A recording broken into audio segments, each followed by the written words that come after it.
Thank you so much for these 10 questions, and this goes to Chris and his amazing team over at the Curtis Theater, where my show Step Right Up, a ridiculous trunk full of tall tales and fake magic, will be taking place the beginning of September. Can't wait!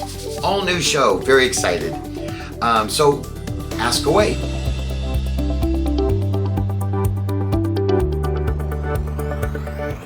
When did I first get excited about magic as a career? Well, as you know from the show, if you haven't seen it or know anything about me, I grew up on circuses. I really did. My parents were circus performers, so I traveled all around the world in show business, literally saturated in it. And I think that's really the thing. It wasn't that I chose it. I felt like I had already been chosen to do it because I was part of the family. Same way as if you grew up on a farm and you're like, well, obviously I'm gonna be a farmer. So I think that's what it is. But I just absolutely love everything about it, the creativity. So long answer short, I would guess from the day one that I saw any type of performance, circus, magic show, whatever, and immediately I knew that's what I wanted to do. Something involved with show business, theater, writing, directing, magic, the variety arts, and I'm still to this day pursuing all different avenues of it because it's been a blast.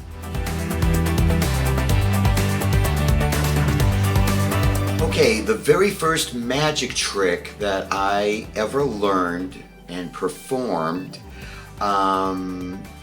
actually was by pure chance. I had seen somebody do the vanishing quarter, right? You know, where you hold in your hand and you take it and it's gone. And as a kid, I was like, oh, I got to do that. I got to figure it out. And the plumber was over fixing underneath the sink at our house in California, and I was a little kid, and the plumber was under the sink, bent over, and I saw a place to put a quarter and I made it disappear. I hope that kind of makes sense. Plumbers crack. All right, moving on.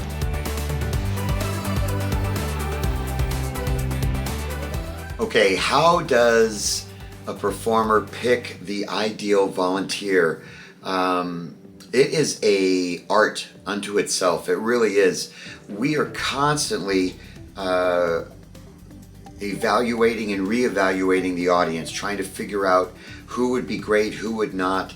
I'm listening to the audience as they come into the theater because I want to see who's having a great time, who is all pent up. I don't want to choose them, but also you want people that really have a great sense of humor about themselves, that they don't take themselves too seriously, they're not overbearing, and hopefully someone that kind of wants to believe in magic. You know, it's not we're not doing some amazing testing of whether or not I have real powers. Once you get into that, then that's the kind of magic I just don't like. I want everyone to have a good time. So yeah, you know, that's the volunteer, is that they have to be wanting to come on stage, want to really participate in the magic taking place, and you know, it doesn't hurt if they're waving $100. I'll choose them.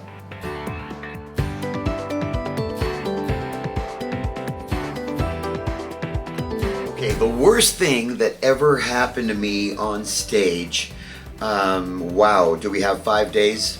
Because that's a lot of shows.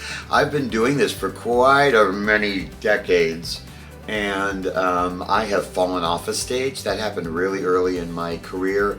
I was performing in an illusion show, and I was dressed as, honest to goodness truth, a werewolf, vampire type alien creature, all hairy and big giant teeth and stuff, and I was supposed to do an amazing switch with the other magician in the show, and I couldn't see through the mask I was wearing, and I took a step forward thinking I was going down the steps into the audience, and instead of the stairs being here, they were here. So I took the first step, like, oh, yep, those are the steps. And then when I took the second one, I went right off and landed on my back on the floor right in front of the first row. And you have to understand this. This was press night. This was the big PR press night for the show. And I was like, oh man, I've ruined everything. So I stayed on the ground, on my back, didn't move. And everyone looked at each other in the audience, and they slowly got up and they looked over at me to make sure I was okay. And then I just gave the biggest roar and jumped up and scared them all. And they all laughed and went back to their seats and applauded, and everybody thought it was part of the show. That's just one of many, many times that something embarrassing has happened to me. I think the question really should be, what shows has something not embarrassing happened to me?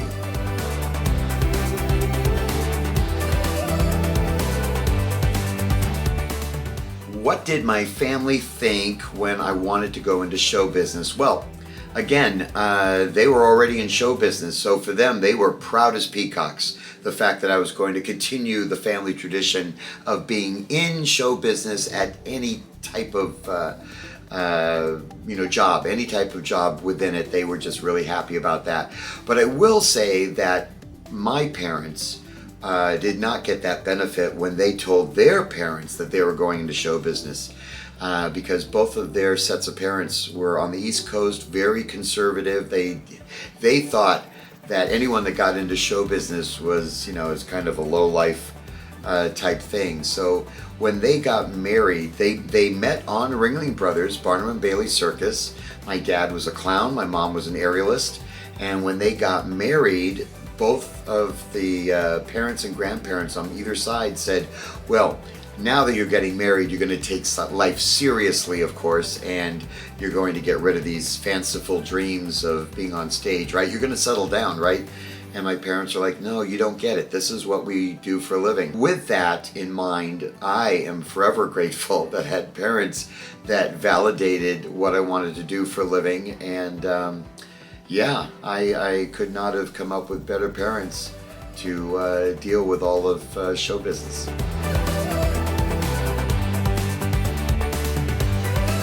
How do I stay healthy while also being in show business for my entire career? You don't.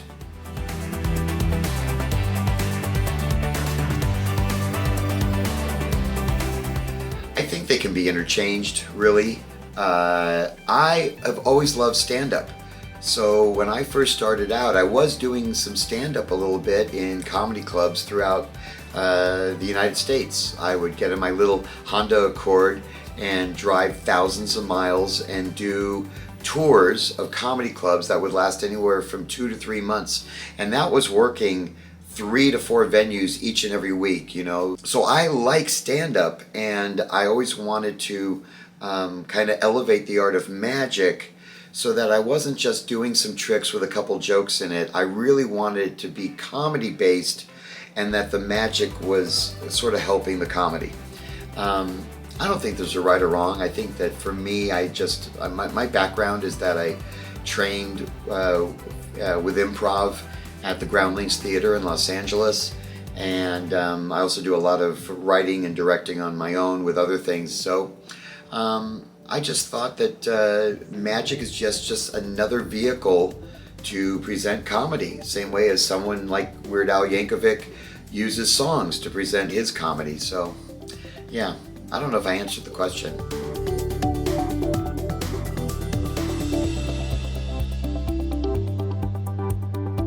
If you like this, then go to your local library. They have amazing magic books. When we were traveling, any chance I got, if there was a library near the theater or the Coliseum or the auditorium that we were working at, I would be there reading books. And this is the first one, and this is very simple. You can see the coin, right? And then you're just going to grab it, and you're going to vanish it. Just like that. This is called a French drop. And I don't know why, and I think maybe it has to do with the guillotine, that the guillotine falls down. But you take the coin, you hold it between your thumb and your first and second fingers, and you're holding it like this. I'm going to do a side view so you can see what's happening. All right, so there's the side view, and my hand goes to reach it, and as I do, all I have to do is drop it into the palm of my hand. That's it. So it's here. As I cover it up, I drop it. So from the front, and I'm coming in like this, I'm going to cover it, and I'll just do it without covering it. So pretend I cover it with my thumb going underneath it, and then I drop it, and I'm going to pick it up, and I'm going to make sure that this hand goes down, and I usually like point at where the coin supposedly is. Coin's over here. There it is. But I point, and now as I try to make the motion like I'm dissolving it, I can take this coin and put it into my pocket. I can hide it, I can drop it on the floor, and then it's gone, and it's gone. That's the beginning. That's one of the easiest ones to learn. And then go to the library, go to your local magic shop. There's also great magic stores online with wonderful videos to show you the tricks that they sell. But hope to see you on stage in about 10 years. I will be in your audience.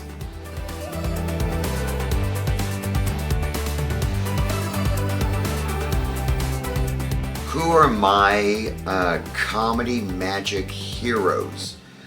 Wow, that's a really tall order because I tend to have my heroes, the people I look up to, kind of from all different avenues. First, comedy. People like George Carlin, I absolutely love. I love the amount of material that he produced during his entire life and career. Also, I love Bill Irwin. Bill Irwin was a clown on a small circus in San Francisco called the Pickle Family Circus, and he was extraordinary physical actor, clown, comedian, and he decided to break away from clowning and really get into more serious acting and theater, and he had a show that was on PBS called In Regard to Flight, and if you get a chance to see it, it may even be on YouTube. It was combining all the circus and variety skills together, and Shakespeare and clowning and physicality, pratfalls, visual comedy. He did great. It was one of the things that I just like. You know, it exploded my brain. My heroes are the ones that decided to go and expand the art of magic, expand the art of comedy, innovative comedy, alternative comedy, really pushing the envelope, but also creating something new and mixing it up. I love what I do, and I love watching other people do it, and I love being in an audience as much as being on stage.